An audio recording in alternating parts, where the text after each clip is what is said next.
दोस्तों, मेरा नाम है रेखा और आज मैं आपके लिए लेकर आई हूँ एक ऐसी कहानी जिसमें प्यार है, जलन है, घरेलू हिंसा और सबसे बड़ा खेल दो बहनों की चुपचाप प्लान की गई अदृश्य चाल। हम बात कर रहे हैं नेटफ्लिक्स की फिल्म दो पति की और आज मैं आपको इसकी पूरी कहानी शुरू से लेकर एंड तक बिल्कुल सिंपल और दिल को छू लेने वाली भाषा में सुनाने वाली हूँ। तो चलिए कहानी की शुरुआत करते हैं। फिल्म शुरू होती है उत्तराखंड के खूबसूरत पहाड़ों में, लेकिन माहौल बिल्कुल खूबसूरत नहीं। थाने में एक लड़की सौम्या, जिसकी भूमिका निभाई है कीर्ति सेनन ने, रोते रोते कहती है कि उसके पति ध्रुव ने यानी साहिर शेख पैराग्लाइडिंग के दौरान उसका हार्नेस खोलने की कोशिश की ताकि वो गिर जाए और मर जाए। थाने की सीनियर सख्त और बिल्कुल स्ट्रेट फॉरवर्ड अधिकारी विजय काजोल बिना टाइम लगाए ध्रुव को अरेस्ट कर लेती है। लेकिन असली कहानी यहाँ से शुरू होती है। फ्लैशबैक में जाए तो दो बहनें, एक लड़का और एक जख्म। सौम्या की एक जुड़वा बहन है साइली, दोनों दिखने में एक जैसी लेकिन स्वभाव बिल्कुल उलट। सौम्या सीधी शांत समायोजन करने वाली, साइली तेज बोल्ड और अंदर अंदर एक कॉम्पिटिटिवनेस। ध्रुव पहले साइली के करीब आता है लेकिन कुछ वजह से शादी सौम्या से हो जाती है और यही वो जगह है जहाँ से साइली की अंदर की जलन धीरे धीरे जहर बनने लगती है। शादी के शुरुआती दिनों में सब परफेक्ट लगता है, सोशल मीडिया पर क्यूट कपल, रोमांटिक वाइब्स, लेकिन सच कहे तो ये सिर्फ फिल्टर वाला रिश्ता ही था।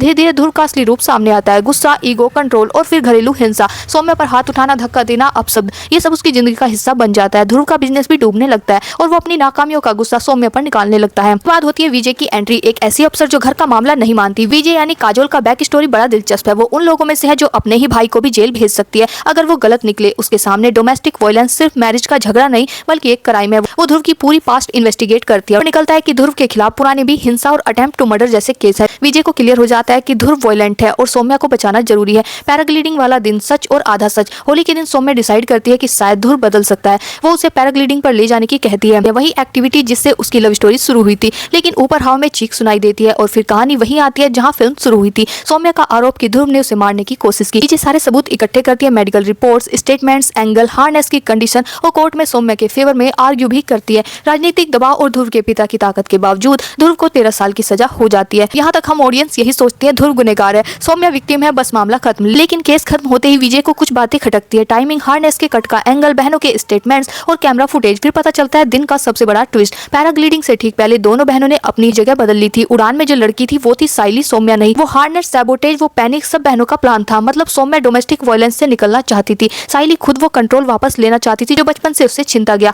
दोनों ने मिलकर ध्रुव को फंसाया। ये सिर्फ बदला नहीं था, ये सर्वाइवल था। जब विजय उन्हें कन्फ्रंट करती है, साइली एक दमदार लाइन कहती है, माएं बहनें सालों से मार खाती आई है, सिस्टम चुप रहा है, हमने पहली बार सिस्टम को अपने हिसाब से चलाया है। अब विजय के सामने सबसे बड़ा सवाल था, कानून के हिसाब से वो सच बताए या एक ऐसी लड़की की रक्षा करे जो सच में मार दी जाती है। Law vs justice. विजय चुप रहती है, वो अपील वापस ले लेती है। ध्रुव जेल में ही रहता है और बहनों का ये राज तीनों के बीच ही दबा रह जाता है। फिल्म का साइलेंट पावरफुल नोट पर खत्म होती है। कभी कभी सच सिर्फ वो नहीं होता जो कागजों में लिखा हुआ, सच वो भी होता है जो कोई सहकर जिंदा बचने के लिए करता है। तो दोस्तों, ये थी दो पति की पूरी कहानी, काफी लेयर्ड, इमोशनल और थोड़ा डार्क भी। अगर आपको ये एक्सप्लेनेशन पसंद आया हो तो वीडियो को लाइक कर, शेयर कर और चैनल को सब्सक्राइब करना बिल्कुल मत भूलना। और कमेंट में बताइए अगली कौन सी फिल्म या वेब सीरीज का एक्सप्लेनेशन आप सुनना चाहें।